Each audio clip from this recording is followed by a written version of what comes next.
Entonces, vamos a seguir hablando un poquito sobre la parte de ingeniería o el papel del ingeniero clínico.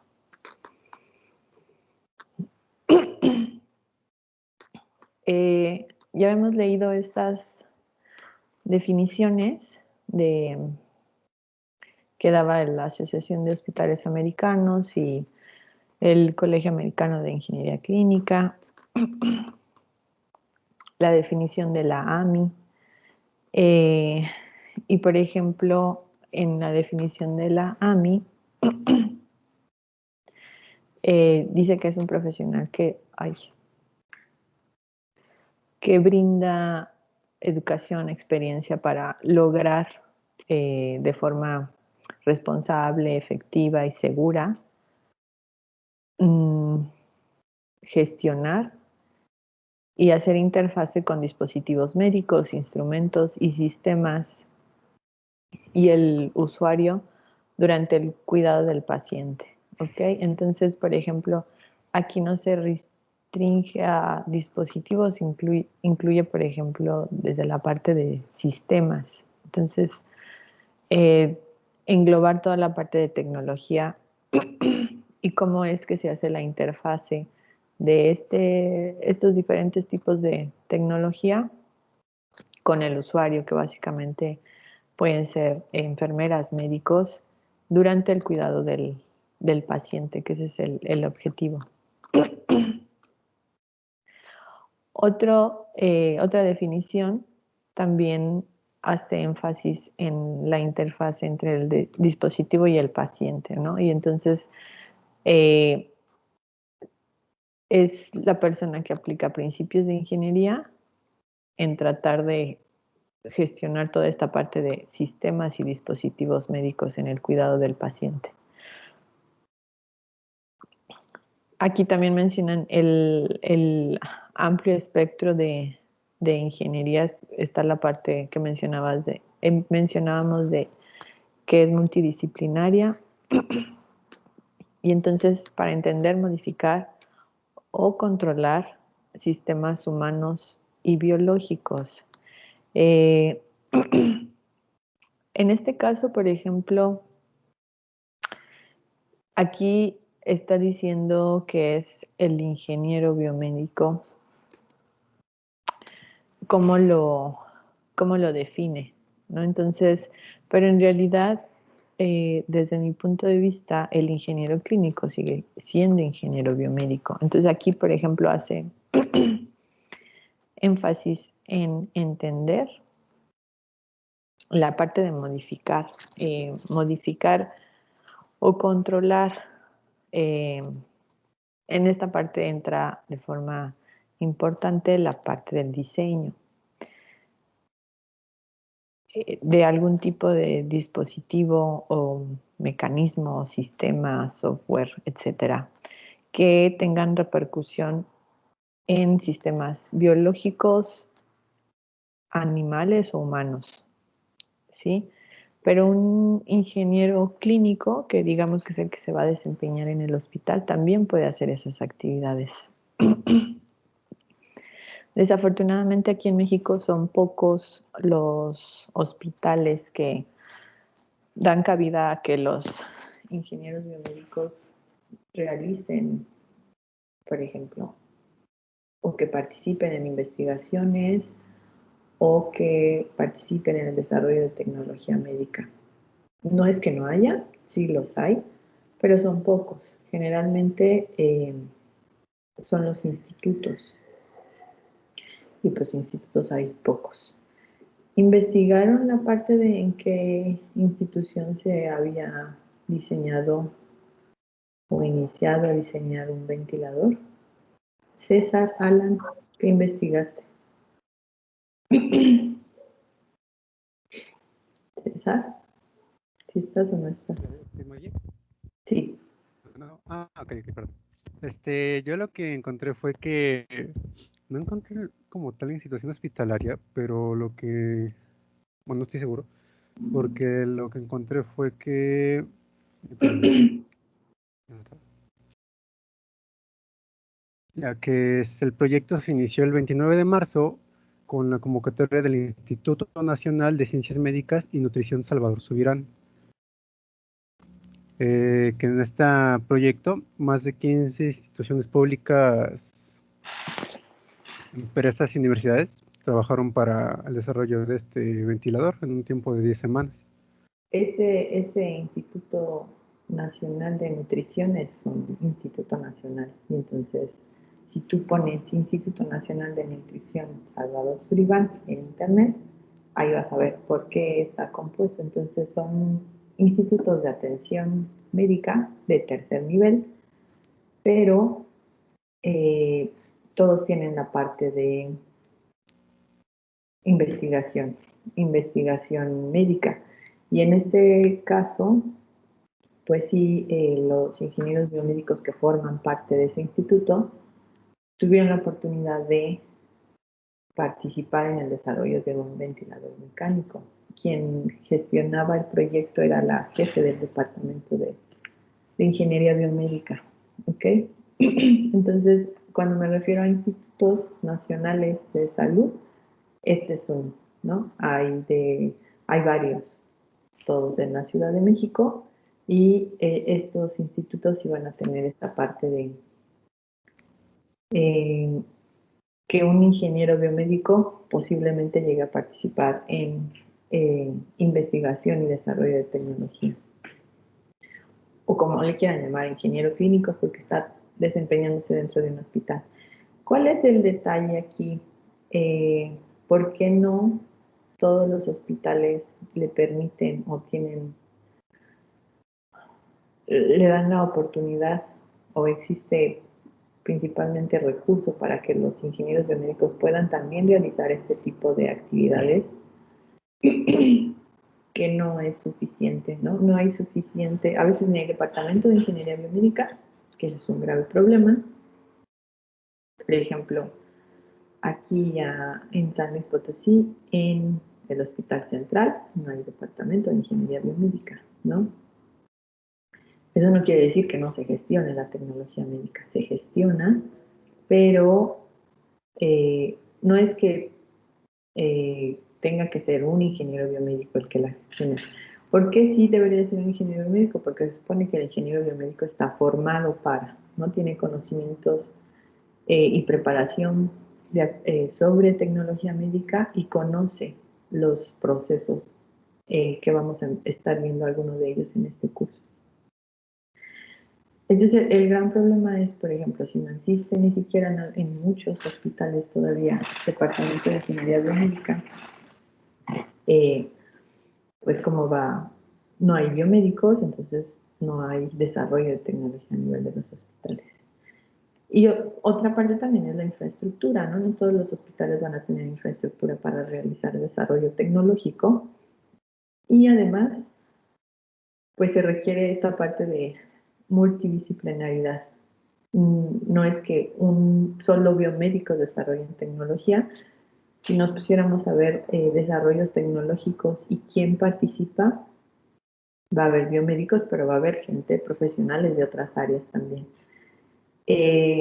Entonces, ojalá que algún día, no solo en los institutos, sino en otros hospitales, los institutos son de Secretaría de Salud, esos institutos nacionales de salud, pero ojalá que en algunos años, no solo en estos institutos, sino también en hospitales de tercer nivel, del IMSS, del ISSSTE y en otros tipos de hospitales de Secretaría de Salud de tercer nivel, haya cabida para que el ingeniero biomédico también pueda desarrollar tecnología. México necesita desarrollo de tecnología propia, ¿sí?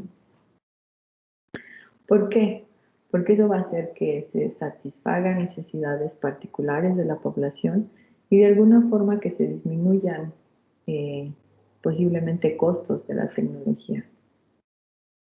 Entonces, sí quiero hacerles énfasis que hay actividades muy particulares de los ingenieros clínicos a llevar a cabo en un hospital. Por ejemplo, mantenimientos preventivos y correctivos. ¿Por qué? Porque hay muchos equipos y no se han estado cuidando de forma adecuada, no se han llevado los procesos adecuados para gestionar esta tecnología.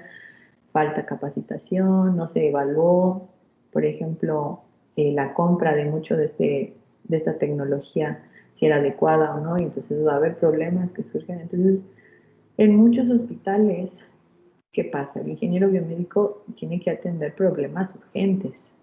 ¿Cuáles son los problemas más urgentes? Los que le van a dar atención urgente al paciente. Es decir, la tecnología que va a estar usando el paciente tiene que estar funcionando de forma adecuada. Funcionando uno, y después van todos los procesos funcionando de forma eficaz, de forma segura. Entonces, es lo que sucede en muchos hospitales. El ingeniero biomédico se está enfocando en que el uso de la tecnología sea adecuado, que los operadores, médicos y enfermeras lo sepan utilizar, que disminuya el número de reportes por que no la saben usar. Pero incluso antes de atender eso, tiene que atender, por ejemplo, si un equipo está parado porque acaba de fallar, tiene que ir a atenderlo. O está parado porque le faltan refacciones, tiene que gestionar la compra de refacciones. Entonces, eso es lo que pasa en muchos hospitales, desafortunadamente. A veces hay un biomédico, pues no sé si decir triste esa situación, a falta de recursos, de que no pueden contratar más gente o no quieren contratar más gente. Entonces imagínense un ingeniero biomédico para un hospital pequeño, ¿no? A veces hay hospitales grandes y ya tienen un cuerpo de gente en el departamento de ingeniería biomédica más grande, pero a veces, o muchas de las veces, casi siempre, resulta insuficiente. ¿Por qué? Porque hay muchos detalles que solucionar. Entonces, obviamente, en la jornada laboral del ingeniero dentro del hospital, no le queda tiempo para desarrollar proyectos de diseño o modificación de tecnología. ¿Sí? ¿Por qué? Porque tiene que estar atendiendo problemas urgentes y esos problemas urgentes nunca se acaban. Por eso digo que espero que con el tiempo, cuando haya más biomédicos dentro de los hospitales, pues empiece a dar opción para esta parte, que es sumamente importante. ¿Por qué? Porque ahí está toda la necesidad, ahí tienes contacto con los médicos muy cercano, pueden comunicarte cuál es la necesidad. No necesariamente que se vaya a desarrollar una tecnología desde el inicio, sino, por ejemplo, tecnología existente que tiene que, por ejemplo, sufrir algún tipo de modificación para necesidades particulares del área hospitalaria, etcétera, tiene que llevarse a cabo. Lo que decíamos ahí en una definición, adaptar tecnología, sí lo hace un ingeniero biomédico, lo puede hacer, pero no es de, le conecto esto y ya. Acuérdense, todo es un proceso que va en contacto con un paciente y hay que cuidar la seguridad y la eficacia de la tecnología.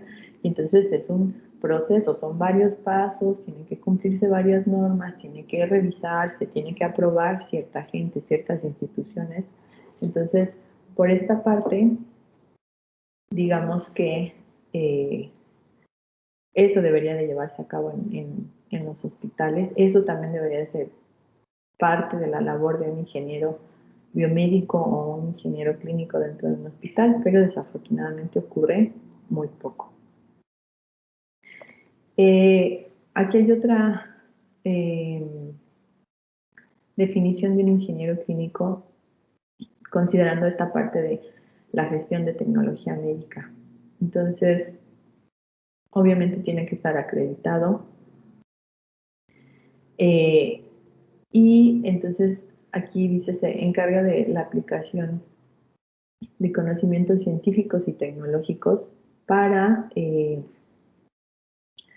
obviamente, que obtuvo a través de la educación en su formación y los va a aplicar en donde, en el ambiente del cuidado de la salud y actividades clínicas en general. Esta es la definición que está, por ejemplo, en el Broncino, que es uno de los libros que les comentaba, que espero que ya hayan buscado y que ya hayan empezado a revisar, que por lo menos si vienen temas relacionados con el curso en esos libros.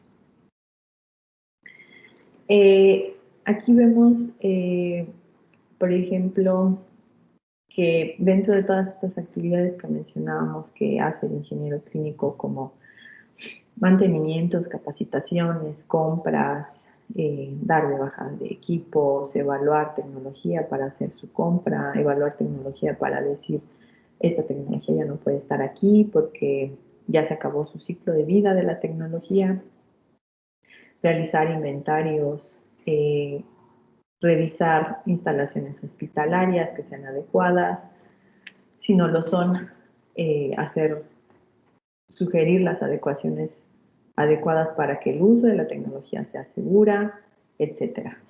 Entonces, tiene que interactuar con con otros profesionales, ¿sí? Obviamente con médicos y enfermeras, con vendedores, ¿sí? Con empresas que se dedican a la venta de equipo o al servicio de equipo, ¿sí?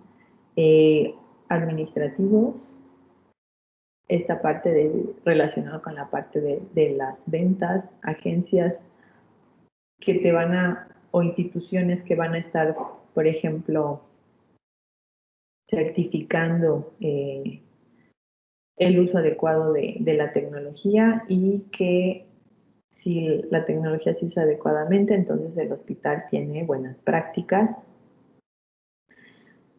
Investigadores, ¿sí? Principalmente del área clínica y obviamente personas relacionadas con el cuidado de la salud y dentro del hospital. Por ejemplo, todo el personal de mantenimiento. A veces ustedes se pueden encontrar con el caso de que es un hospital, a lo mejor de segundo nivel, y se va a abrir el departamento de ingeniería biomédica y los contratan, ustedes lo tienen que abrir y solo son ustedes, una persona. Entonces, ¿quién gestionaba antes la parte de tecnología? Generalmente el área de mantenimiento y conservación, así suele llamarse, por ejemplo, en el IMSS o en salubridad, en el área de mantenimiento y conservación. Entonces, hay que interactuar con esas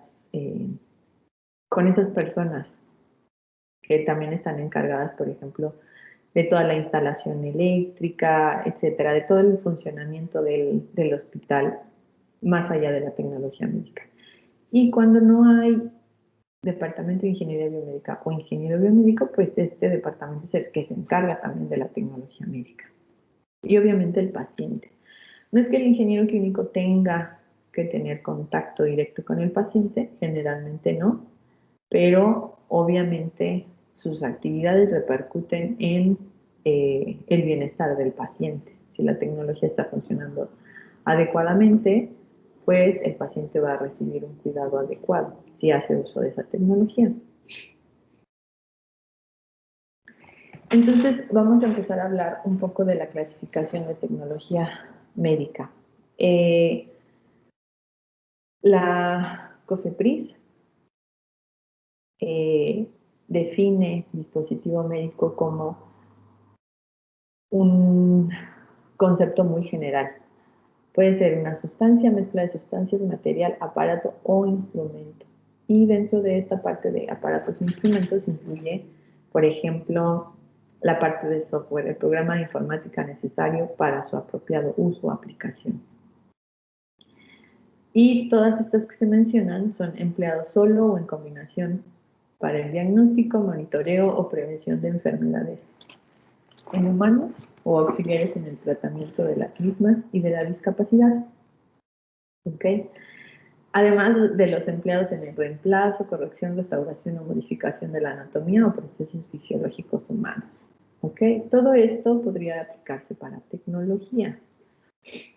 Aquí la pequeña confusión que podría haber es que la COFEPRIS define dispositivo médico como esta parte, sustancia, mezcla de sustancias y material. Entonces, es algo que hay que saber, porque cuando ustedes salen de la licenciatura y, por ejemplo, se dedican a un área donde cuestiones más relacionadas a lo mejor se involucran en alguna empresa que desarrolla tecnología o alguna institución que revisa que es adecuado al desarrollo de tecnología, como CENETEC, o la parte en empresas y en hospitales que hacen licitaciones. Realmente muchas de las palabras que ahorita les mencioné no las conozcan, pueden preguntar, pero lo vamos a ir viendo poco a poco, ¿no? Y entonces empiezan a ver documentos oficiales, por ejemplo, de COFEPRIS, y a ustedes tal vez tenían la idea de que tecnología o dispositivos médicos pues eran literalmente tecnología, ¿no? Monitores de signos vitales, ultrasonidos, ventiladores, máquinas de anestesia, etcétera. Pero dispositivos médicos también incluye esta parte de sustancias, mezcla de sustancias, materiales. Entonces es importante porque muchas de las normas para dispositivos médicos, pues obviamente van a estar incluidas estas partes. Entonces otra parte también de la normativa, hay que saber leer las normas, porque a veces viene mucha información, pues que no se aplica directamente a lo que se está buscando, y entonces hay que tratar bien de definir qué es lo que se aplica particularmente a la tecnología o a la instalación de la que se está hablando. Y dentro de esta definición de dispositivos médicos hay clasificaciones. Entonces, la clasificación 1 es equipo médico, que aquí están aparatos, accesorios e instrumental destinados a atención médica, quirúrgica o procedimientos de exploración, diagnóstico, tratamiento y rehabilitación. Y también para realizar investigación biomédica. Entonces, esta de equipo médico sí nos estaría hablando a lo mejor lo que nosotros en principio pensaríamos como dispositivos médicos, pero entonces dentro de la definición de dispositivos médicos hay varias clasificaciones y hay que conocer esa clasificación. La segunda es prótesis, órtesis y ayudas funcionales. Son dispositivos que ayudan a sustituir o complementar una función, un órgano o un tejido. Después está la parte de agentes de diagnóstico y esta parte son insumos que incluyen, por ejemplo, antígenos, anticuerpos, calibradores, verificadores o controles, reactivos, equipos de reactivos, medios de cultivo y de contraste. ¿Ok?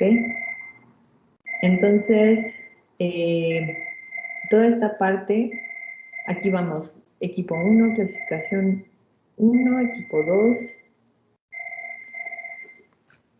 perdón, clasificación 2, prótesis, órtesis y ayudas funcionales. Denme oportunidad de contestar.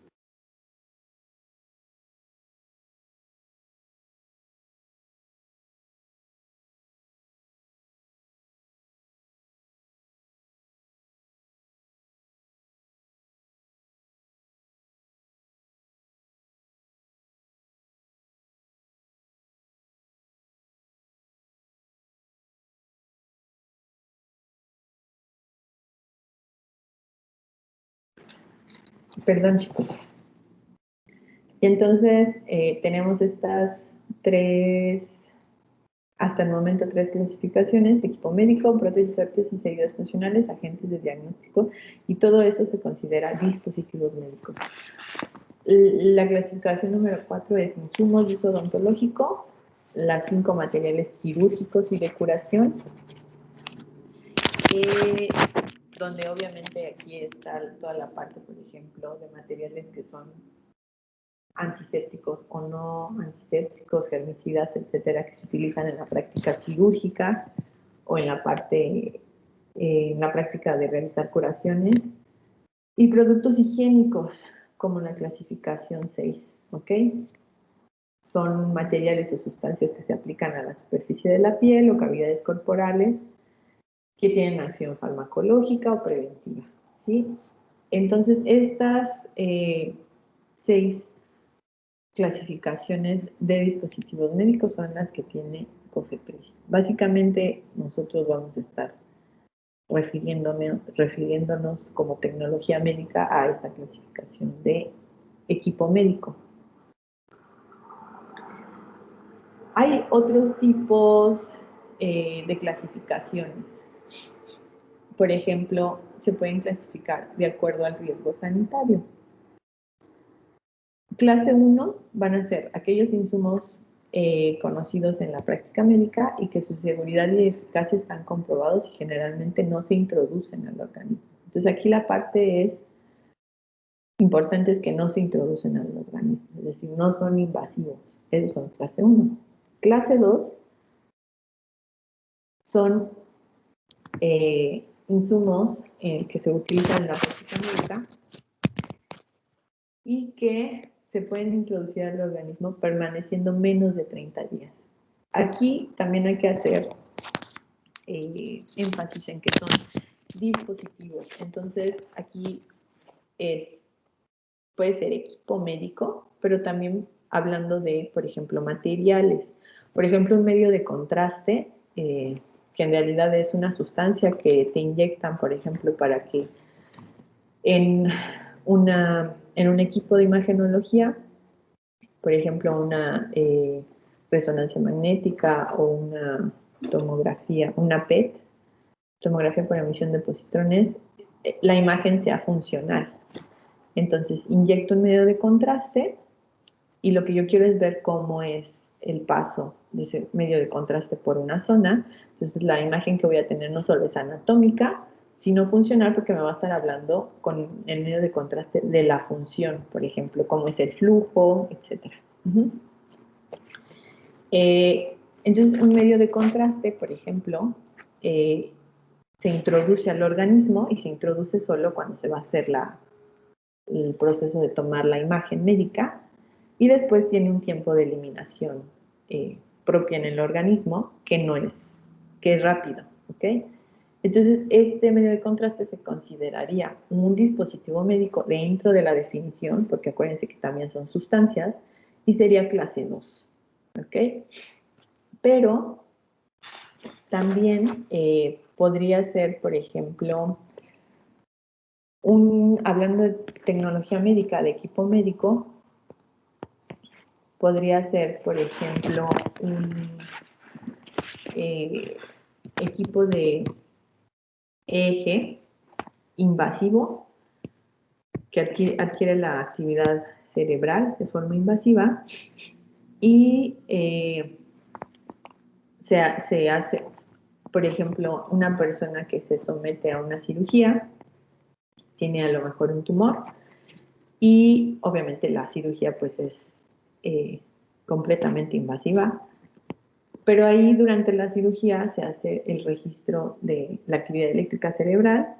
Por ejemplo, el tumor está cerca de algún área importante del habla o de algún área que controla el movimiento de la extremidad. Entonces, mientras se hace la cirugía, puede que se esté monitoreando que la función permanezca intacta y no estar alterando la función.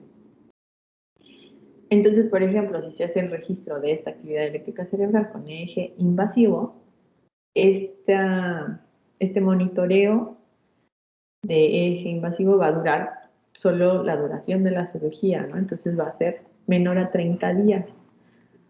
También podría ser que este eje invasivo, por ejemplo, se le pone a la persona y se le implanta, y entonces es, por ejemplo, una persona cuadraplégica que no puede mover miembros superiores e inferiores, y se le implantó sensores de electroencefalograma para que a través de esta señal es procesada y pueda, con el pensamiento, con la imaginación, mover, por ejemplo, un robot, una mano mecánica y pueda alimentarse solo. Entonces ahí los sensores de electrocardiograma y la monitorización de electroencefalograma va a ser por un tiempo, por ejemplo, mayor a 30 días. Y entonces, en ese caso, este equipo sería clase 3, ¿ok? Entonces, otro clase 3 que es en el que permanecen más de 30 días, por ejemplo, sería un marcapasos. le implantan a la persona el marcapasos y ahí está el marcapasos por un periodo obviamente mayor a 30 días. ¿Sí? Lo trae durante muchos años, puede ser. Entonces, esta clase 1, 2 y 3 va a ser básicamente dada por el tiempo que permanecen dentro del organismo o si, por ejemplo, no se introducen al organismo como los clase 1. También hay clasificaciones que pueden ser, por ejemplo, de acuerdo a la cantidad que es censada. Yo puedo clasificar tecnología médica, por ejemplo, que se encarga de monitorizar presión o que se encarga de monitorizar flujo, o por ejemplo, por el principio de transducción, si es resistivo, inductivo, etcétera, o el tipo de tecnología que se encarga de monitorizar o de tratar algún tipo de sistema particular, por ejemplo, el cardiovascular, el pulmonar, etcétera, o por especialidad médica. Y puedo tener tecnología médica del área de pediatría, del área de obstetricia, etcétera. Este sería otro tipo de clasificación que se le podría dar. Y vamos a ver esta parte de clase 1, 2 y 3. Esto es lo que regiría a México, ¿ok? Es decir, a los sistemas regulatorios mexicanos, que obviamente están basados en o están relacionados con sistemas de regulación internacionales. Por ejemplo, en el caso de Estados Unidos, quien rige es la FDA, y también hay clase 1, y entonces son los dispositivos que tienen riesgo moderado, ¿ok? Entonces, estos clase 1 van a ser dispositivos de riesgo moderado, y entonces aquí lo importante es que casi la totalidad de estos dispositivos pueden no ser sometidos a procesos regulatorios, ¿ok? Porque son de riesgo de bajo a moderado.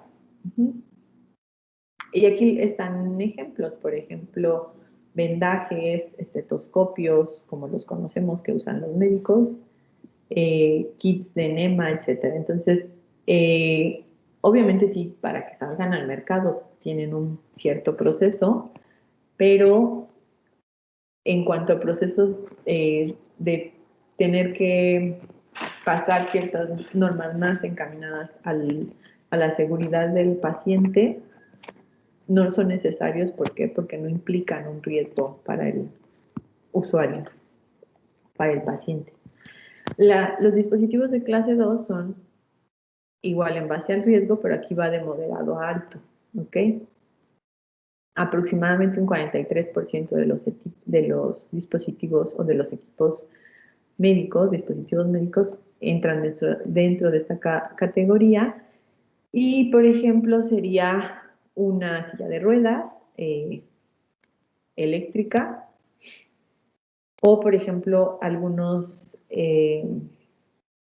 test o pruebas de embarazo caerían dentro de esta clase 2. Y clase 3, entonces, son los que implican un alto riesgo al paciente o al usuario. Dentro de esta clase 3, obviamente, están los dispositivos de soporte de vida, que pueden ser, pensando en equipo médico, un ventilador, una máquina de anestesia, una máquina de circulación extracorpórea, etcétera.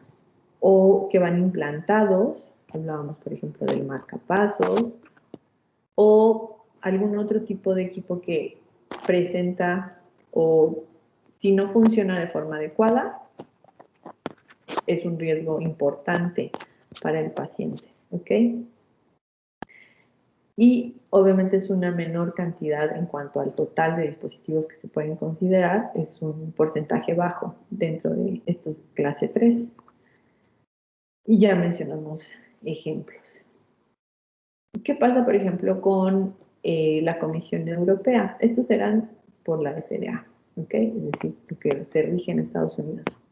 Por la Comisión Europea igual van de clase 1 a clase 3, pero tienen más subdivisiones. Clase 1 y hay dispositivos médicos estériles de medición, y luego clase 2A, B y 3. Y van igual, clase 1 es menor riesgo y clase 3 es mayor riesgo. Es muy semejante a la FDA. También la que, por el tiempo que está dentro del organismo, pues está relacionada. Los que no están dentro del organismo obviamente implican un riesgo muy bajo, y los que están dentro del organismo más de 30 días implican un riesgo muy alto.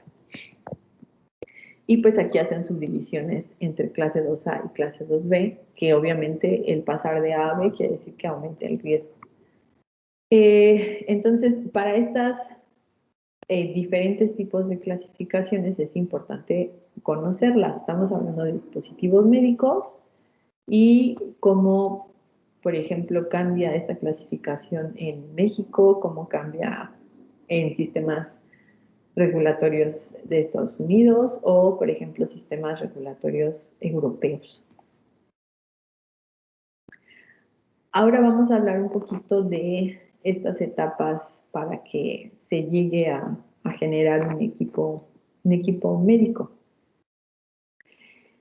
Estas serían las etapas de la revisión en la aprobación premercado, ¿okay? Es decir, antes de salir a la venta. Obviamente se tiene una etapa de preevaluación donde se tiene información del diseño del dispositivo médico, pruebas de laboratorio y pruebas en animales. Antes de esta etapa está toda la parte de la generación del diseño.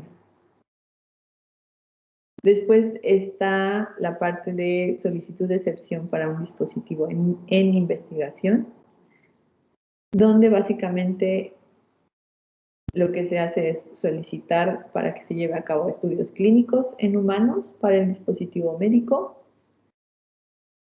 que pueda, para poder ser realizado, requiere la autorización de un comité de ética previo a la aprobación, por ejemplo, de la FDA, enfocados en la seguridad y en la factibilidad, y estos estudios sirven como base para el estudio pivotal.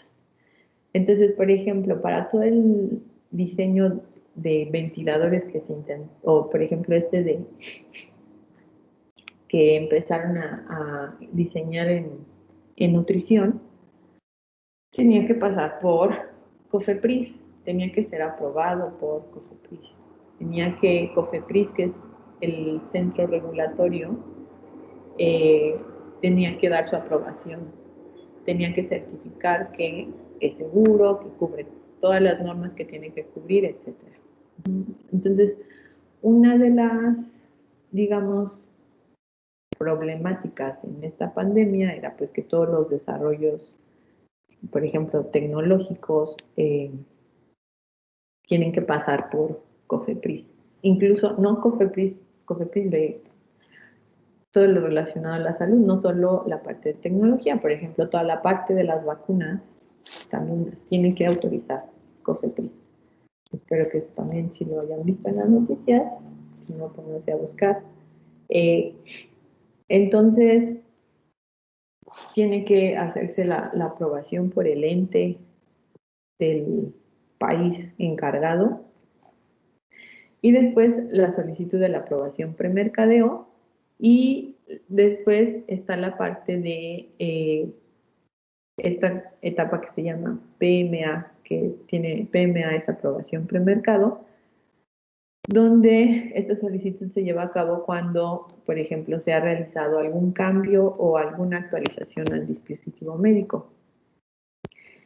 Y a veces no es necesario volver, debido a ese cambio o esa actualización, no es necesario volver a regresarse a esta etapa, ¿no? Otra vez a solicitar la revisión, por ejemplo, de estudios clínicos en humanos, etcétera. Depende de el tipo de cambio o actualización del dispositivo médico. Entonces, si no es necesario, sigue la etapa, pero si es necesario debido a que, por ejemplo, esta actualización o cambio es muy importante o realmente cambia o añade mucha funcionalidad al dispositivo, entonces sí habría que regresar a la etapa de evaluación de estudios clínicos, aprobación del ente regulatorio, etc. ¿Y qué tipo de estudios clínicos se desarrollan en dispositivos médicos?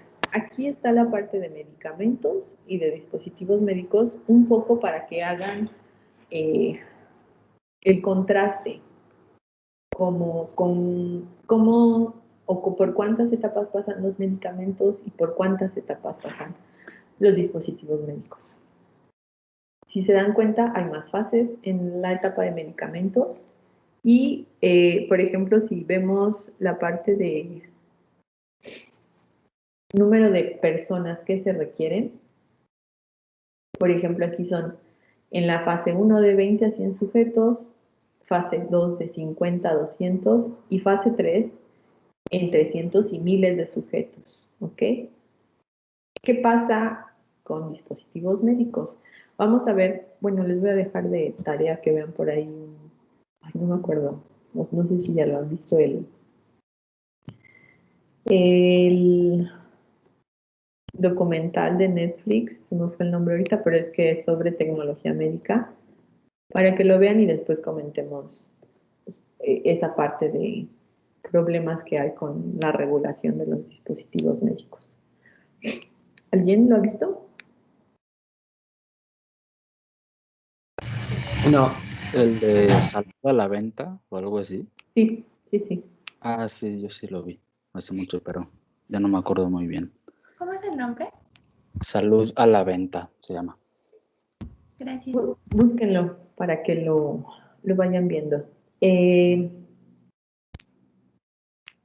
Entonces, ¿qué pasa con los dispositivos médicos?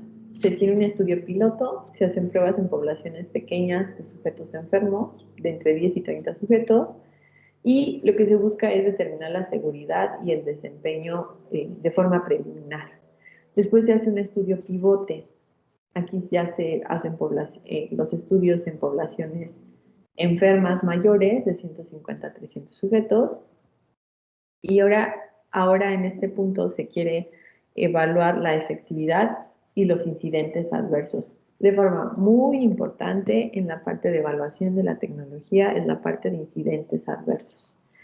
Y es otra cosa que no se hace de la mejor forma en cuanto a evaluación de la tecnología. Es otro tema que vamos a tomar, evaluación de la tecnología. Y hay diferentes formas o situaciones en las que se puede evaluar la tecnología. Puede evaluarse la tecnología, por ejemplo, lo que hace Cenetec. Llega una tecnología nueva y Cenetec hace un proceso de evaluación, vamos a ver todos sus pasos, hace un proceso de evaluación de tecnología para darle una recomendación a las entidades de salud pública si es una tecnología adecuada. Por ahí si vieron la plática de Ivette, era lo que les comentaba. Si es una tecnología adecuada, entonces yo les recomiendo, mi recomendación es a favor. Y las instituciones deciden incorporarla o no. Pero la CENETEC también puede decir, no es adecuada la tecnología y las instituciones pueden también decidir que la incorporan o que no la incorporan. Básicamente, sabiendo la recomendación de la CENETEC, obviamente lo que se esperaría es que si CENETEC dice que no, pues las instituciones no la incluyan, pero puede darse el caso que la incluyan. Ese sería un proceso de evaluación de la tecnología, pero cuando dentro de este proceso se revisan, por ejemplo, incidentes adversos. Hay un proceso de evaluación de la tecnología que puede llevarse o se debe de llevar a cabo también, que es en esta parte de para que salga al mercado la tecnología médica, ya se llevó a cabo, por eso estudios en determinado número de pacientes, de sujetos enfermos.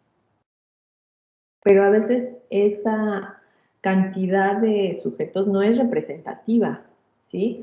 Porque puede ser que este tipo de tecnología tiene diferentes reacciones o diferentes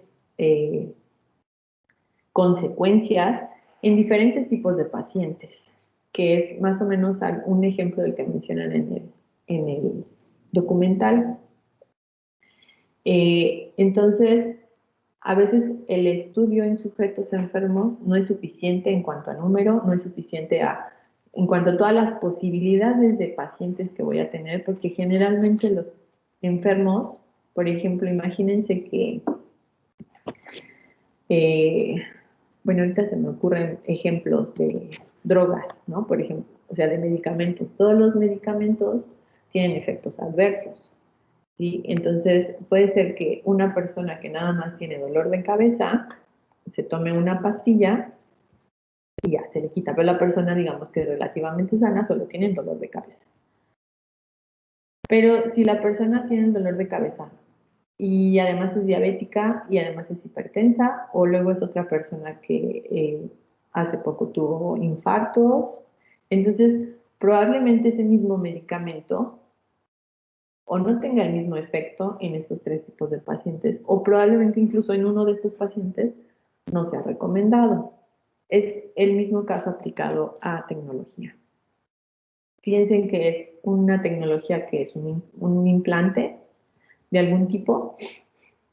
Entonces, el paciente puede tener diferentes tipos de condiciones aunadas a su salud, es decir, enfermedades agregadas a la que va a tratar este dispositivo implantable. Y eso puede hacer que este dispositivo implantable genere ciertas consecuencias. Entonces, es de forma importante evaluar estos incidentes adversos. Entonces, para que salga al mercado, se supone que ya se hizo una evaluación preliminar y se supone que sí va a haber incidentes adversos, pero se documentan de forma muy específica para que cuando se va a usar esa tecnología, ok, para este tipo de pacientes no se puede utilizar porque se vio que causaba daño. Pero a veces estos estudios no son suficientes, entonces la responsabilidad de las empresas que diseñan tecnología médica es estar monitorizando que no haya este tipo de incidentes. ¿Y cómo se dan cuenta que haya este tipo de incidentes? Pues se tienen que reportar, ¿sí? ¿Quién los reporta? Los hospitales, los médicos y los pacientes. Cuando veamos esta parte de evaluación de la tecnología médica, les voy a mostrar ejemplos que en otros países, de forma importante, se le da voto o voz a la población de decir, esta tecnología me causó esto. Obviamente todo documentado, que sea sujeto a comprobación, etcétera, ¿sí? ¿Y qué pasa? Tal vez aquí en México no se tiene la cultura y a veces tampoco los mecanismos de que la población pueda decir, esta tecnología me causó esto, ¿sí? Porque aparte es difícil tener esa certeza. Desafortunadamente a veces la población, principalmente en instituciones públicas, a veces no se comunica adecuadamente con los médicos. Entonces, eso es algo que también debería de fomentarse.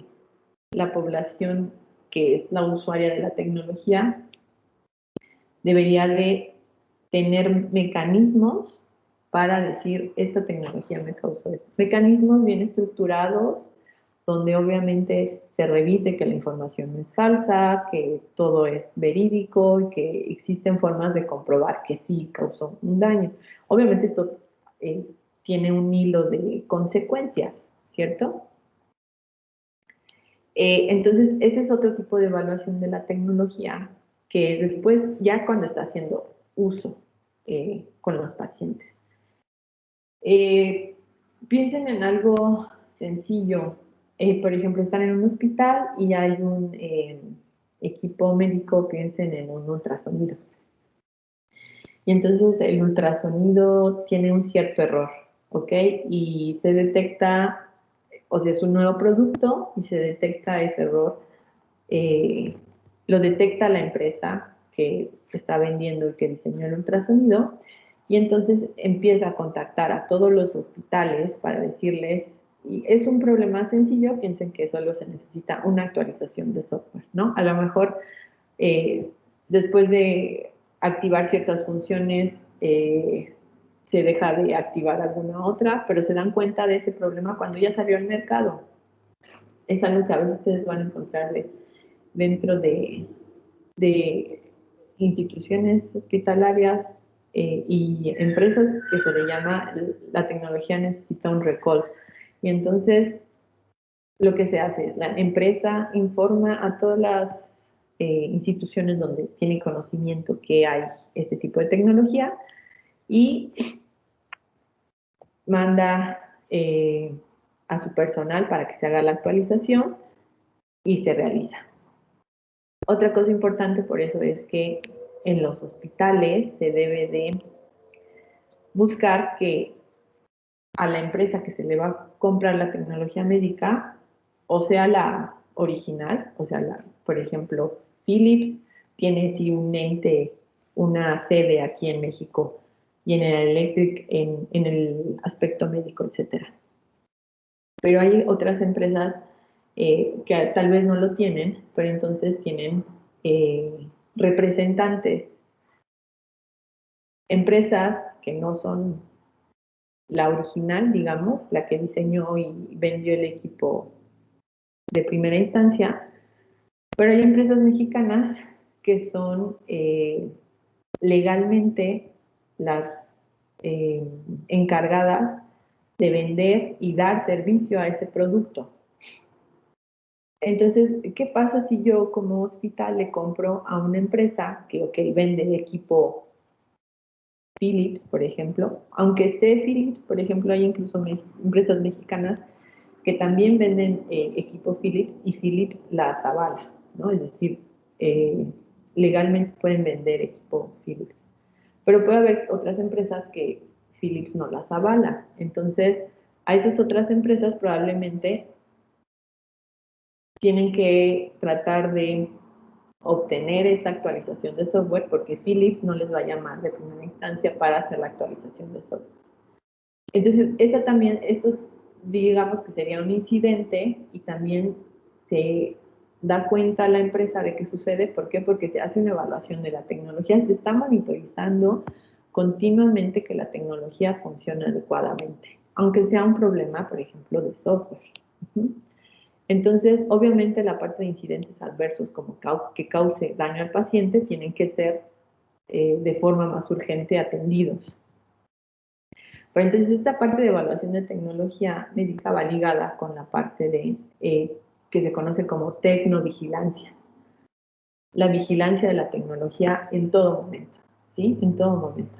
Entonces, en hospitales por parte de médicos, debería de ser también por parte de la población, ingenieros biomédicos dentro del hospital, empresas que venden y dan servicio a tecnología y obviamente centros regulatorios, ¿ok?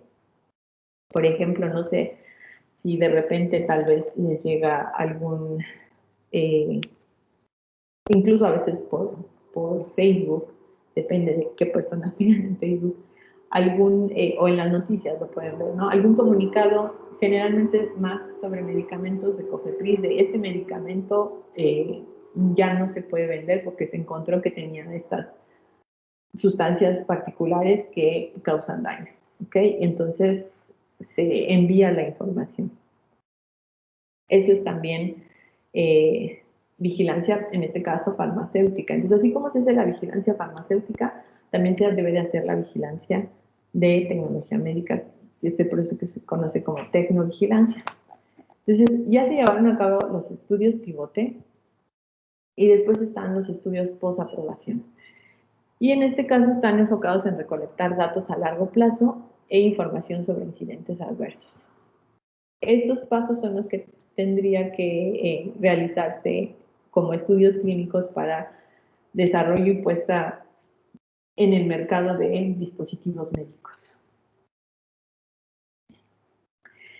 Este es un diagrama, perdón por no se ve muy bien, del proceso de diseño de instrumentos médicos.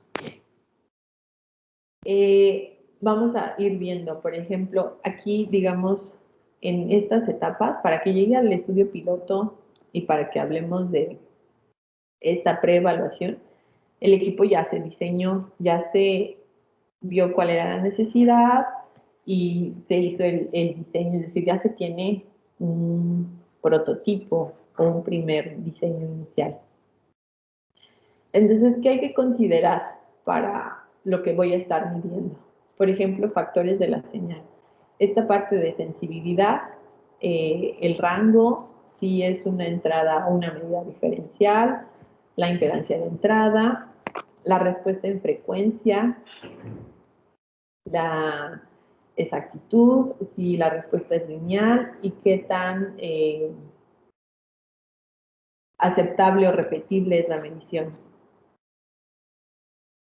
¿Qué factores del ambiente se tienen que considerar? La especificidad, la relación señal-ruido. ¿Sí saben qué es esta parte de relación señal-ruido? No.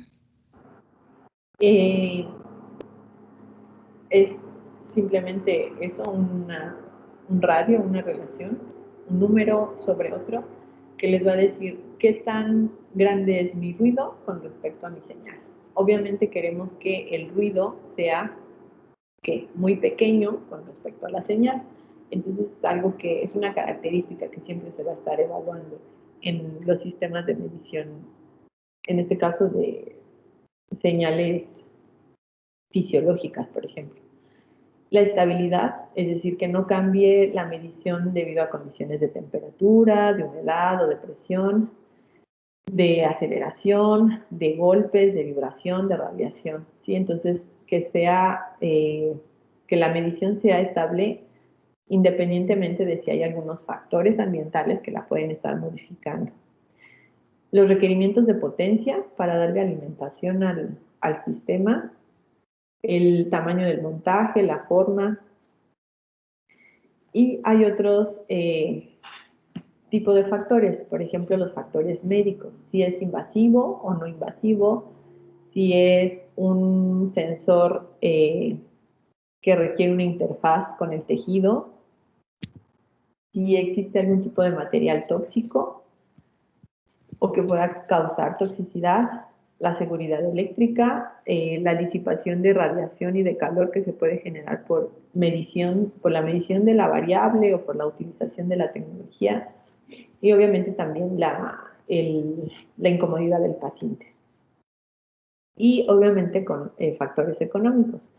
El costo, la disponibilidad, la garantía, los consumibles que se requieren, el equipo que existe que sea compatible con el nuevo diseño. Y todas estas etapas o todos estos factores van a irse, si se dan cuenta todos, se unen para ir llegando al camino que es. Para obtener un primer diseño de mi instrumento, necesito considerar todos estos factores. Factores de la señal, factores del ambiente, factores médicos y factores económicos. ¿Okay? Se tiene el primer diseño, se hacen pruebas del prototipo que se tiene, se llega al diseño final del instrumento y después obviamente se da, ya que se tiene el diseño final, pasa a las etapas de aprobación. ¿Ok? Y una vez que ya fue aprobado por la institución encargada de hacer estas aprobaciones, se da la producción. ¿Ok? Entonces, estas serían como las etapas. No está así de sencillo, aquí está muy simplificado. Vamos a ver algo más real. Esta es una tabla, digamos, que propone la FDA de las etapas, desde la etapa 0, que es la definición del producto, hasta la etapa 3, que es la etapa de manufactura, de generar varios de estos ejemplares de tecnología médica, por ejemplo. Entonces, y aquí hay varios pasos: desarrollo del producto, ingeniería de usabilidad, desarrollo tecnológico, gestión de la calidad, soporte regulatorio y actividades de manufactura.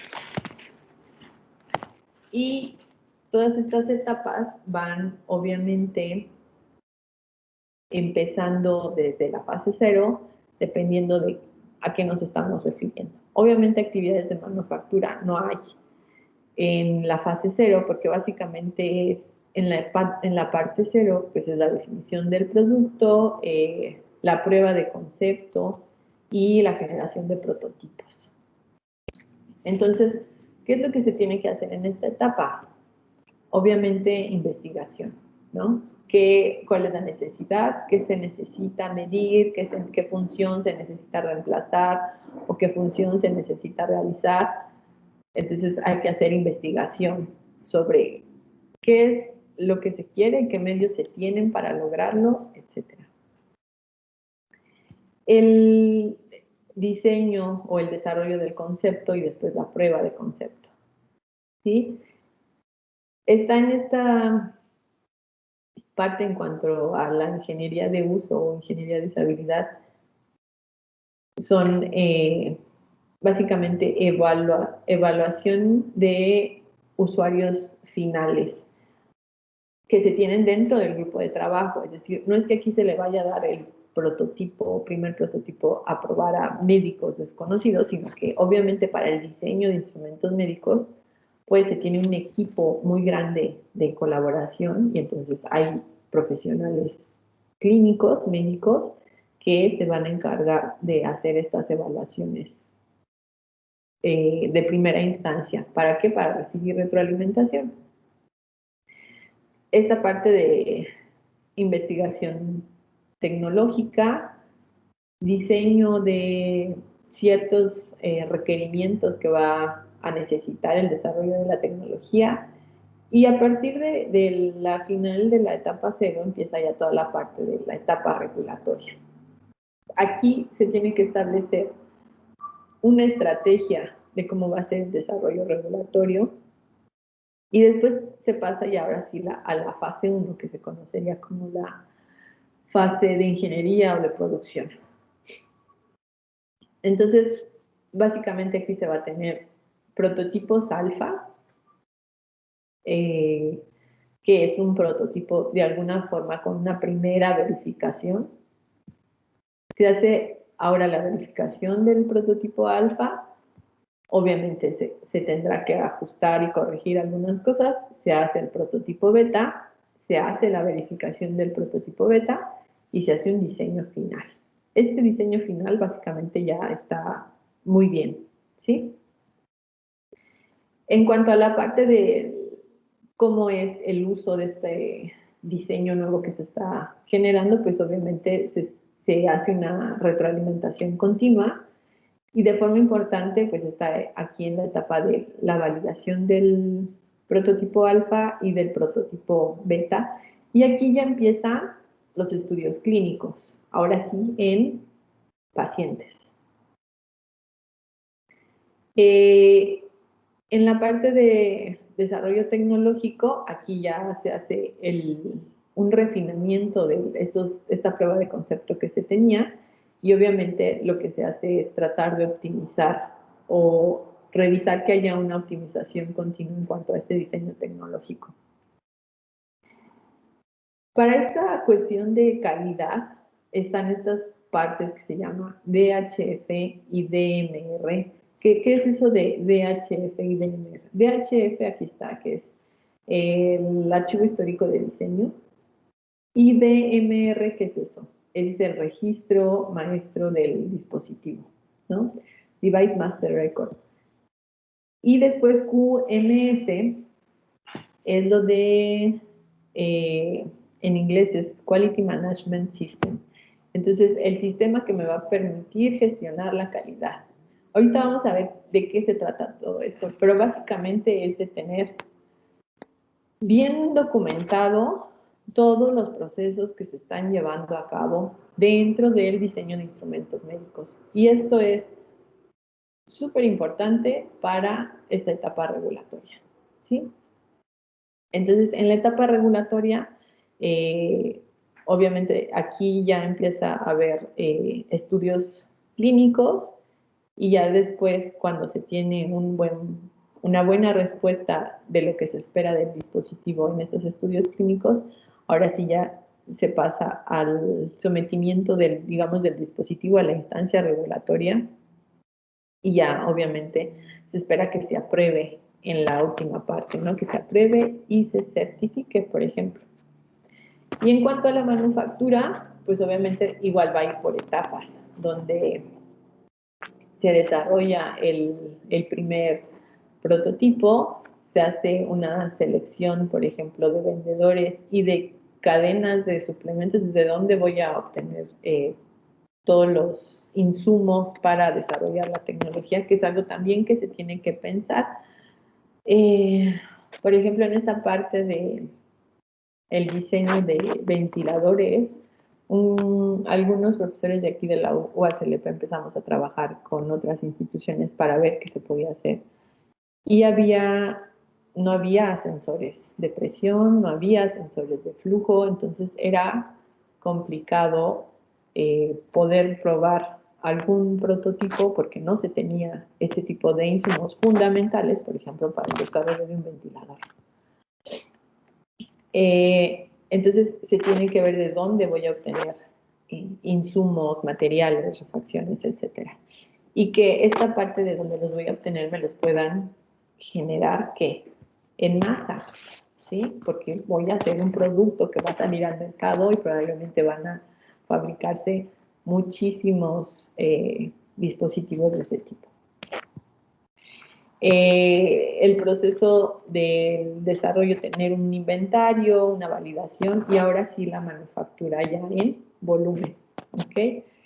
Entonces, aquí digamos que estaba muy simple, se tiene un primer prototipo, un segundo, un diseño final, una aprobación y se produce. Pero obviamente desde la etapa en que se concibe una idea y se tiene el plan para definir un diseño tecnológico hasta que se logra salir al mercado, es un proceso de varias etapas, ¿ok? No digamos largo, no hablemos en tiempo, sino que se requieren varios pasos para hacer este proceso y que no se pueden saltar esos pasos. Obviamente el tiempo pues va a depender de cuántos recursos económicos, monetarios y humanos están involucrados en todas estas actividades, ¿no? Si se tiene muchos recursos económicos y muchos recursos humanos, pues obviamente pasar de la fase 0 a la fase 3 será un proceso no tan largo. Si se tienen pocos recursos monetarios y pocos recursos humanos, pues obviamente el proceso va a ser mucho más largo. Entonces, vamos a hablar un poquito de esta parte de la parte de calidad. Brevemente, de forma superficial. Obviamente todo esto, todas estas fases y todas estas partes, si ustedes, por ejemplo, se llegaran a dedicar a alguna de estas fases, pues van a tener que investigar y estudiar esto más a fondo, ¿no? Esto es, digamos que solo un panorama muy general de los procesos que conlleva diseñar un instrumento médico. Pero es importante que los conozcan, que saben que existen, aunque después dicen que no se acuerdan. Entonces, esta parte del archivo histórico de diseño, básicamente lo que yo voy a estar teniendo es que van a ser archivos que contienen o hacen referencia de todo lo que se necesita para demostrar que el diseño se diseñó de acuerdo al plan de diseño que se aprobó y a los requerimientos que se establecieron en este plan de diseño. Entonces, ¿qué documentos específicos se deben de incluir en esta sección? Las necesidades de usuario y las primeras características de diseño que se definieron al iniciar el proyecto. Ese es uno de los documentos que tiene que ir en este archivo histórico de diseño. Otro, las salidas diseñadas que se están esperando para construir el dispositivo. Otros documentos necesarios son los protocolos necesarios para verificar y validar que el diseño es adecuado y obviamente además de los protocolos, los reportes que se generan para evaluar esta verificación y validación del diseño. Además, revisiones de este diseño, ¿ok? Que pueden generarse, por ejemplo, en esta etapa 0, cuando el usuario define necesidades, entonces a lo mejor alguna necesidad muy importante se omitió en el primer prototipo, entonces se va agregando, porque si se dan cuenta, si ustedes recuerdan, esta parte de DHF es en esta etapa. ¿Ok? Y entonces, esta parte de verificación y validación es importante y que todo se tenga bien documentado. Esta parte de revisiones de diseño, en cuanto, por ejemplo, a necesidades del usuario, en cuanto a entradas, a variables de entrada y de salida del diseño, y también en cuanto a los protocolos de verificación y validación. Y otro documento importante es todo lo necesario que se requiere para que se haga la transferencia del diseño a la manufactura. Porque a lo mejor, por ejemplo, en la prueba de concepto y en el prototipo alfa, todo se tiene a lo mejor a gran escala, ¿no?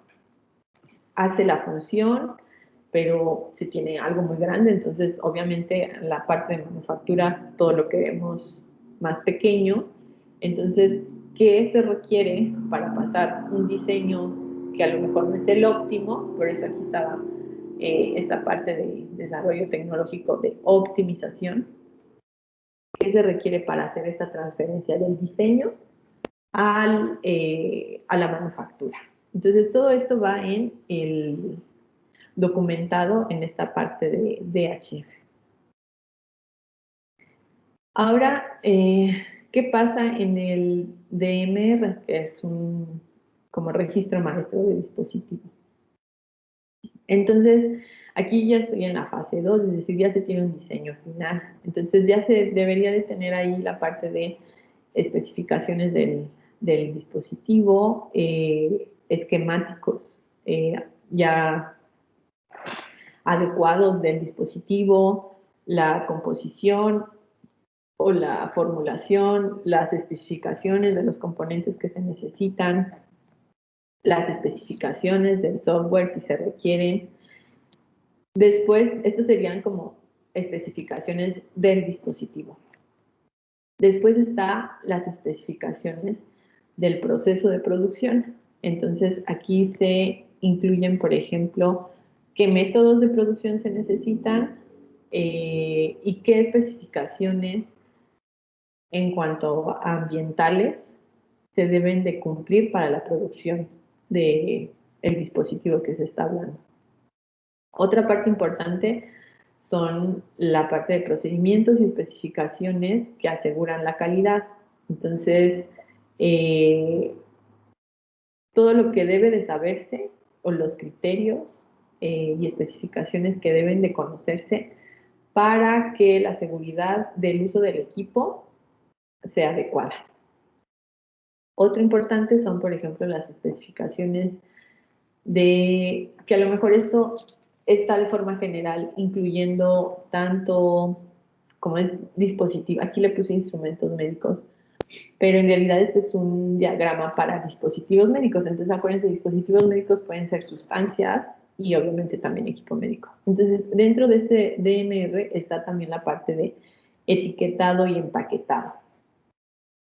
A lo mejor con equipo médico no es tan importante porque no, alguna tecnología puede que, o sea, no es que ahí a lo mejor sí, no es que, por ejemplo, la resonancia magnética tenga la etiqueta de que tiene que estar en una instalación blindada, pero eso se debe de conocer. Para eso se supone que las personas encargadas de hacer la instalación de una resonancia magnética pues deben de saber cómo es la instalación adecuada.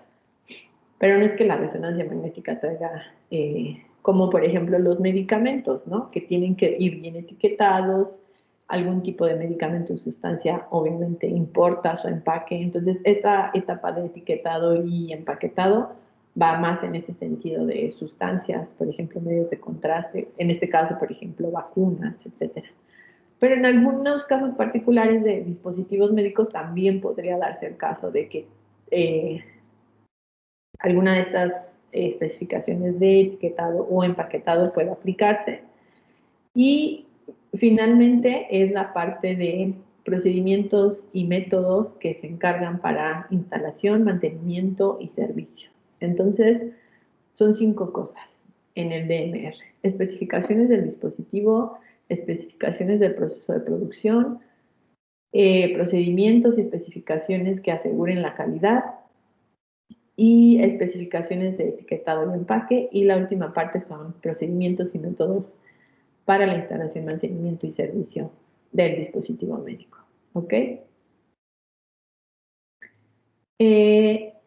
Y nos falta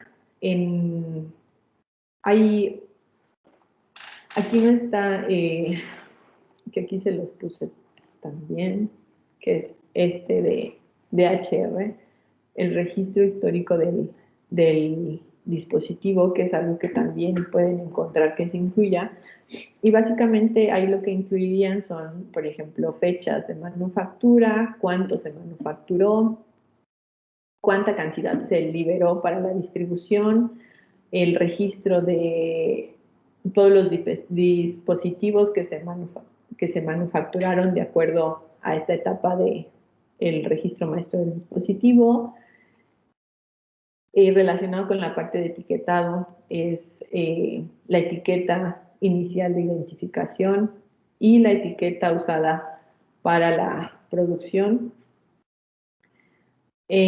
También puede haber un identificador de dispositivo único o un código de producto universal o algún otro tipo de identificación del dispositivo o números de control. Esas serían como las características que contendría este registro histórico del dispositivo.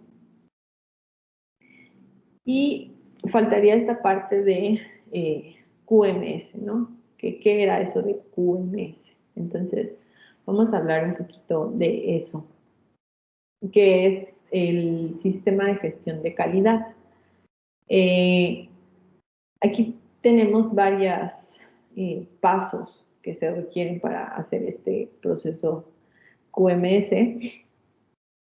Y entonces está, por ejemplo, la gestión de cambios en el diseño, la gestión de cambios en todo este proceso de gestión de calidad y la revisión de riesgos, acciones preventivas y correctivas para eliminar, por ejemplo, inconformidades, mejorar el proceso en general de gestión de calidad y verificar que sea efectivo, obviamente, mi dispositivo. Toda la parte de gestión de responsabilidad, hacer revisiones continuas, inspecciones y auditorías internas. Esta parte es importante. Y toda la parte de recursos, que el personal sea competente, que sea adecuado, la parte de la infraestructura, el ambiente de trabajo. Y la vigilancia del producto, ¿ok?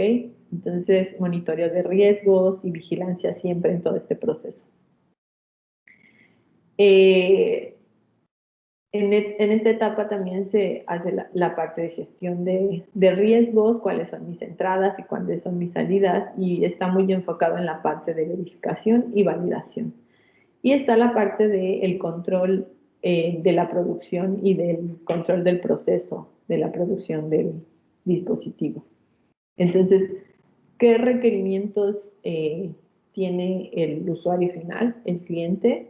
Que en este caso, por ejemplo, podría ser el paciente, la calidad que se está brindando al dispositivo y la identificación y la trazabilidad que se tiene de este dispositivo médico. Pensando esto de trazabilidad, pensando en, sí, también dispositivos médicos, porque obviamente tienen un número de serie, tiene que saberse dónde están todos los equipos. Por cierto, supieron que hace como 15 días en Guanajuato se robaron, no me acuerdo qué, se me fue el nombre, pero era un equipo que contiene una sustancia radioactiva. De hecho, voy a buscar la noticia, o sea, voy a buscar la continuidad de la noticia. Y entonces se lo robaron y lo estaban transportando, se lo robaron en la carretera y entonces estaba en alerta radiológica los estados de Guanajuato, Querétaro, San Luis Potosí. ¿Por qué? Porque esa sustancia radiológica, si está en contacto incluso horas con la persona, tiene consecuencias, es radiológico, ¿no? Entonces, si es la exposición a este componente radioactivo, pueden causar la muerte si es una exposición prolongada. Incluso exposiciones de horas generan problemas con la salud. ¿Se enteraron? Sí, yo sí escuché. Sí, yo vi un tweet de Protección Civil. Bueno.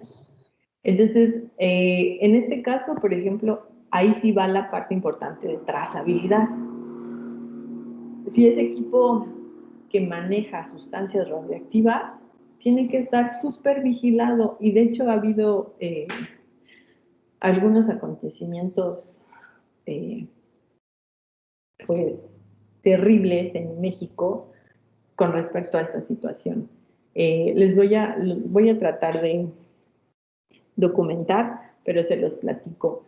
Una vez se robaron una máquina de cobalto, que es igual equipo para obtener, que maneja material radioactivo, y la desvalijaron y hicieron, pues, varillas con el material, y era material radioactivo, y eso fue en el norte del país.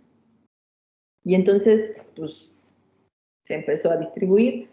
¿Cuándo se dieron cuenta que era material radioactivo? Cuando en Estados Unidos estas varillas pasaron cerca de un laboratorio que tenía sensores de radiación y los detectó, y entonces fue como empezaron a monitorizarlos. O sea, se dan cuenta de la gravedad del asunto, y obviamente ahí falta como un mejor control. Obviamente, digo, los que se roban las cosas deberían investigar un poquito antes para ver que se roban, pero siempre que se va a hacer un traslado de algún tipo de equipo de este tipo, debe de estar sumamente controlado, y a veces no se les da la atención requerida, ¿no? O sea, no deberían de poderse robar este tipo de tecnología. ¿Por qué?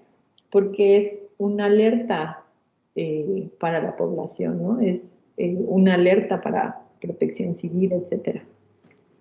Entonces, en cuanto a trazabilidad, en este caso, en este tipo de tecnología que ocupa, por ejemplo, material radioactivo, es de suma importancia, ¿sí? Saber exactamente dónde está, que esté en las instalaciones adecuadas, si se va a transportar, que se transporte con las medidas adecuadas, obviamente que no se pierda, ¿no? Que no la vuelvan varillas, etcétera, ¿no? Entonces, esta parte de trazabilidad, decíamos, es muy importante, por ejemplo, para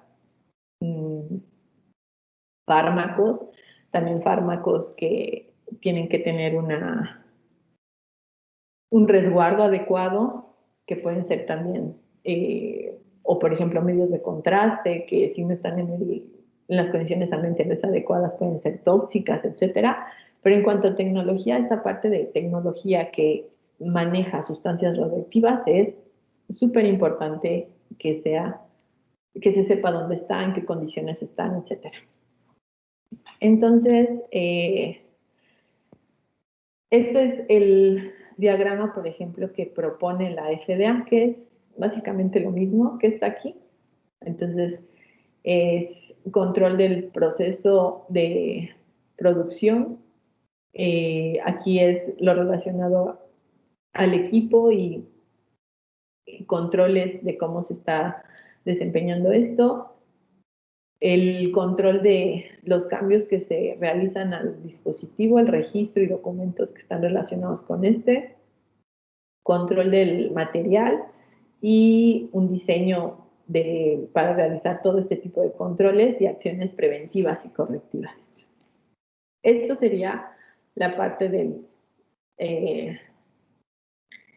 sistema de gestión de calidad de un dispositivo médico que está en esta etapa, en la etapa 3. Entonces, si se dan cuenta, por ejemplo, si ustedes se llegaran a involucrar alguna de estas, por alguna razón se involucraron con esta definición de etapas de diseño de instrumentos o en algún centro regulatorio, o a lo mejor si llegaran a trabajar en diseño de tecnología médica, pues probablemente ustedes van a estar en alguna fase, o sea, a menos que probablemente sí sean como el líder del proyecto, pues entonces sí tal vez van a tener que verificar muchas de las partes. Pero el mensaje que quiero es que conozcan, que tengan un panorama de este diseño de dispositivos médicos y que obviamente que cada parte es relevante y que no es una acción, o sea, apresar, por ejemplo, parte de QMS, ok, implementar QMS es un proceso, pero que vean todo lo que implica, ¿sí? Entonces, todas las actividades que implica llevar a cabo esta etapa de tener una idea inicial, una prueba de concepto, un primer prototipo, un segundo prototipo, un prototipo final y llegar a la manufactura es un proceso que requiere de varios pasos, ¿ok? Entonces requiere de mucha infraestructura, de muchos recursos y recursos humanos de forma importante, ¿sí? ¿Por qué? Porque la persona que se involucra en todas estas fases tiene que tener conocimiento de cada proceso y obviamente el conocimiento de la tecnología que se está desarrollando. Entonces es muy importante todo esto. No le hagan caso al título. Todavía no hablamos del ciclo de vida del equipo médico. Pero, por ejemplo, esto sería, por ejemplo, en el diseño, lo que queremos es la intención de uso, características, dimensiones, materiales. Esta parte de monografías, la FEUM es la farmacopea de los Estados Unidos mexicanos, que a lo mejor eso va más en cuanto a fármacos. Normas y estándares internacionales como pueden ser la ISO, la IEC, la STM. Para el desarrollo está toda la parte de pruebas preclínicas, pruebas clínicas, pruebas eléctricas. Por ejemplo, la IEC, vamos a ir viendo. No este curso no es encaminado a norma, pero por ahí van a salir algunas y las vamos a tener que revisar, como las más relevantes. Y ya más adelante en otros cursos verán más normas. Algunos tipos de pruebas particulares, ¿no? En esta etapa de desarrollo, que era toda esta parte que, pues aquí está involucrada, en esta etapa también, y por ejemplo en todos estos estudios, piloto, pivote y posaprobación. Y para la fabricación, es el aviso que está dictaminado por COFEPRIS, el aviso de funcionamiento, alta responsable sanitario, certificado de buenas prácticas de fabricación. Entonces, déjenme por aquí mostrarles algunos documentos. Les voy a cambiar de pantalla.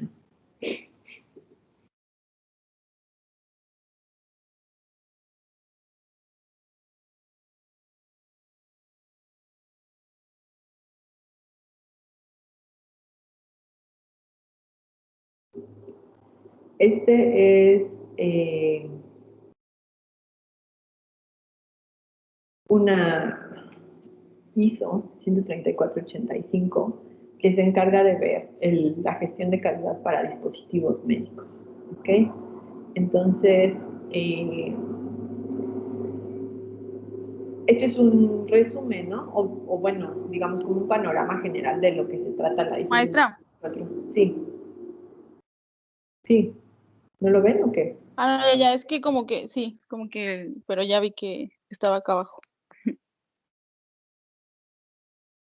Entonces, esta es la norma o la regulación que se encarga de ver esta parte de calidad en los dispositivos médicos. Entonces, no lo vamos a leer, son 12 páginas, se los voy a poner ahí en la sección de materiales de clase. De hecho, ahí ya les dejé un documento que quiero que lean y les voy a agregar este. Entonces, aquí les explica qué es un dispositivo médico, que obviamente, por ejemplo, aquí dice que es un instrumento, aparato, implemento, máquina, implante, agente in vitro u otro artículo similar. ¿Okay? Entonces, para diagnóstico, prevención, tratamiento de la enfermedad o condición médica.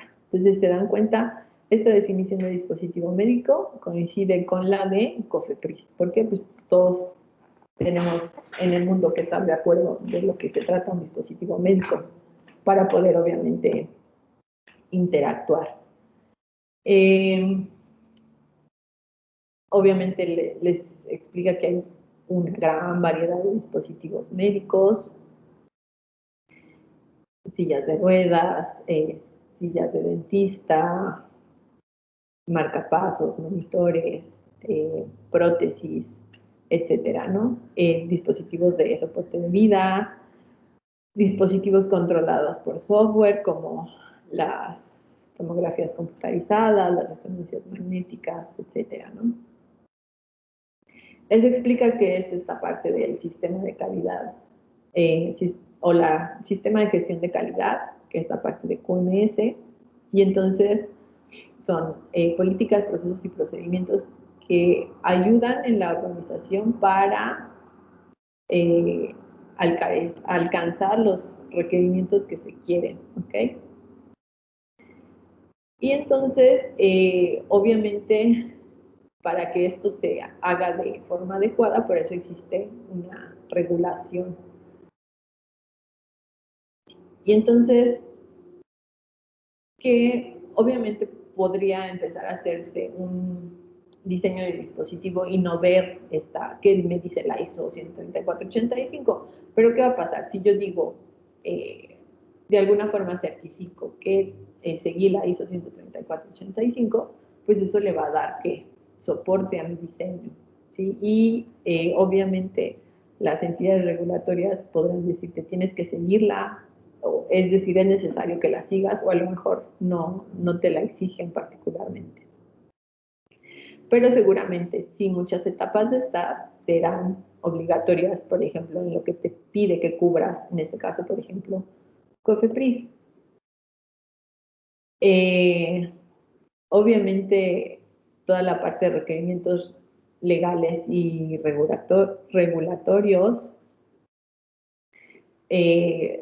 prácticas que obviamente sean de los dispositivos médicos seguras y efectivas, un manejo efectivo de riesgos, mejorar procesos y la eficiencia del uso del dispositivo y obviamente tener una ganancia o representar una ventaja en cuanto a la competitividad. Entonces, aquí está, les menciono de forma resumida qué es esta parte de la ISO 13485 y, por ejemplo, qué significa que se tenga esta certificación. Obviamente, para tener esta certificación, es decir, todos los procesos regulatorios se tiene, yo que estoy diseñando, tengo que ver qué es, entonces después tengo que ir a una entidad que me certifique. No se trata de decir, pues ya leí que era y lo hago y pues yo digo que lo hago. Siempre una entidad tiene que decir, ok, sí lo estás haciendo y lo estás haciendo correctamente, entonces te certifico, ¿ok? Les menciona qué relación tiene con la ISO 9001. Está relacionado, pero obviamente en esta ISO está obviamente solamente enfocado a dispositivos médicos. En la ISO 9001 hay elementos que no son relevantes para los dispositivos médicos y entonces esto se remueve. Entonces, no les dice particularmente qué es, pero les da un panorama muy, muy general de lo que es la ISO 13485. Ustedes la pueden buscar, por ejemplo, particularmente. El otro que les quería mostrar era esta, que es el certificado de buenas prácticas de fabricación. Entonces, es una norma oficial mexicana que está aquí. Entonces, es la norma 241. Bueno, esta está viejita, esta es del 2012. Habría que buscar la actual. De buenas prácticas de fabricación para establecimientos dedicados a la fabricación de dispositivos médicos. Y entonces, es un documento, sí, más o menos largo. También se los voy a poner ahí en la sección de archivos, pero lo que quiero que vayan viendo, no se trata de que lo lean todo o que lo revisen y que menos que se lo aprendan, obviamente, pero sí que lo revisen y que vayan viendo a lo mejor cuestiones qué son cada punto, ¿no? Por ejemplo, el punto 3 son definiciones, ¿ok? Después, símbolos, abreviaturas, clasificación de los dispositivos es la parte 5, que es la que ya vimos, ¿sí? Que es todo esto lo que vimos. Clase 1, 2 y 3, y luego las clasificaciones de la 1 a la 6, ¿no? Cómo es la organización de un establecimiento que se va a encargar para hacer una fábrica de fabricación de un dispositivo médico, la parte del personal, que va a estar dentro de esta entidad o institución, la parte de documentación que tiene que generarse, ¿no? Por ejemplo, deben ser registrados los datos por la persona que realizó la actividad y el momento en que ésta se realizó, ¿ok? Esta parte, para un diseño de un dispositivo médico, la documentación es sumamente relevante. ¿Por qué? Porque alguien me tiene que verificar, alguien me tiene que certificar.